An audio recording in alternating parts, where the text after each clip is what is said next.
கிருஷ்ணகிரியில் மளிகை கடையில் 24 மணி நேரமும் சட்டவிரோதமாக மதுபான விற்பனை நடைபெறுவதாக பொதுமக்கள் குற்றம் சாட்டியுள்ளனர்.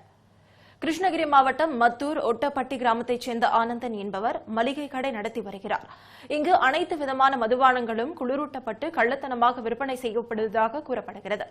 அரசு நிர்ணயித்த விலையை விட 30 ரூபாய் முதல் 50 ரூபாய் வரை கூடுதலாக விற்பனை செய்யப்படுவதாகவும் கூறப்படுகிறது. 24 மணி நேரமும் மதுபானம் கிடைப்பதால் நள்ளிரவு முதல் அதிகாலை வரை அடையாளம் தெரியாத பலர் கிராமத்திற்குள் வந்து செல்கின்றனர். இதனால் இரவில் பெண்கள், குழந்தைகள் வெளியில் நடமாட முடியாத சூழல் நிலவுவதாக கிராம மக்கள் தெரிவித்துள்ளனர். இது தொடர்பாக மத்தூர் காவல் நிலையத்தில் புகார் அளித்தும் போலீசார் லஞ்சம் பெற்றுக் கொண்டு மதுபானம் விற்க அனுமதிப்பதாக பொதுமக்கள் குற்றம் சாட்டி வருகின்றனர்.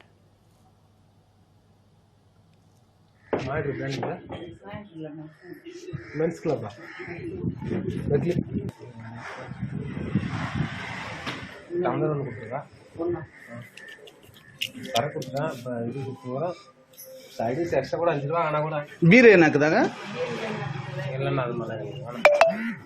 அவரு